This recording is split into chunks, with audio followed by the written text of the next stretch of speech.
inequality happens in our world today. The question is why?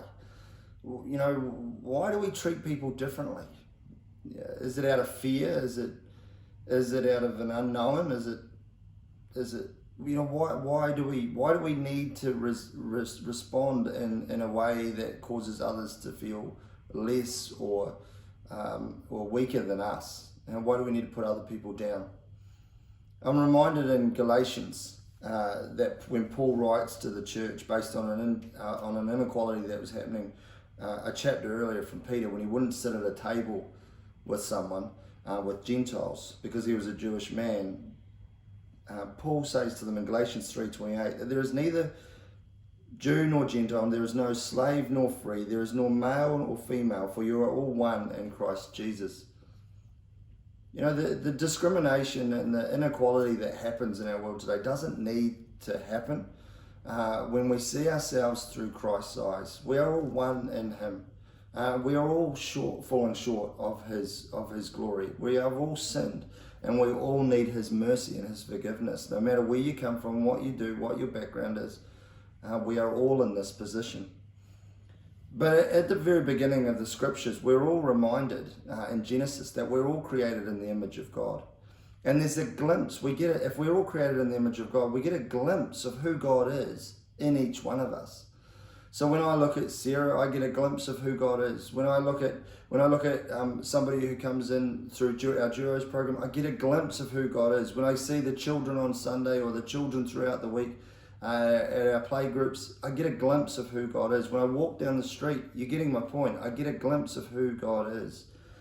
And I too in that moment share a glimpse of who God is as well.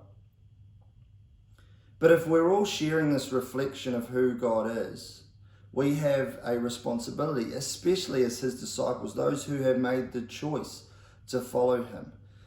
We have a responsibility in how we conduct ourselves. Do we highlight that image, or do we just simply let it just happen?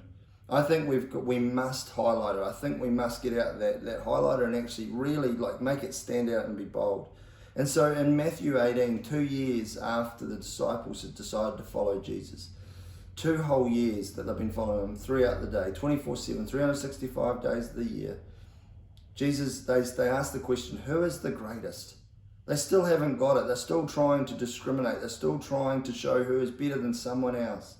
And Jesus gives them these 7 points in a very quick nutshell in chapter 18, that they need to be humble with each other and towards other people. They need to show responsibility. They've learned something and they need to carry that. They need to put aside their own wants and their own desires. They must show care for other people. Care for others. Don't just simply walk past them. They need to show personal discipline in public and in private. God sees all that we do.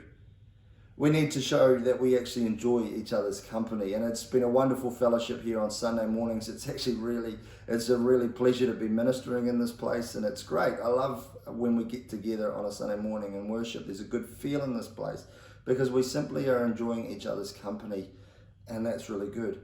But we also need to remember that we show forgiveness. Let's not harbor anything that we might have and just simply suppress it, but actually deal with it, confront it, and show forgiveness towards each other. Some of this stuff might sound easy to you. Some of it could actually be really hard because it might mean that you might have to deal with some of that baggage, if you like, that we've been carrying around with. But as we deal with this stuff, we actually show people that we believe that they are too created in the image of God and worthy of going through these conversations with, and worthy of drawing out the reflection of God in them. So I also just want to leave you with one last kind of challenge, because it's not only about the past, but it's also about the now and the future. And so when you're about to do something that might destroy someone's image of God or pull someone down, I want you to stop and think. I actually stop. I know they're annoying you. We all have a way of annoying each other. But stop and think. And write down their name on a piece of paper. Get out your phone write down their name, and write down at least one image of God that you see in that person. And think about that, and pray about that, and thank God for that image before you go and do anything further. At times you're going to feel quite awkward. You might have to walk away from a conversation. Good. That's what you need to do. That's about showing personal discipline that Jesus has told us to do as his disciples. We are all created in the image of God. Genesis 1:27 reminds us of that. Matthew reminds us of that, and Paul reminds us of that in his letters. Let's do the best that we can to highlight that for each other and to show the rest of the world that God's kingdom is alive and well in this place. I look forward to hearing how you've drawn out other people's image this week. God bless you. Have a fantastic week. Thanks for joining us.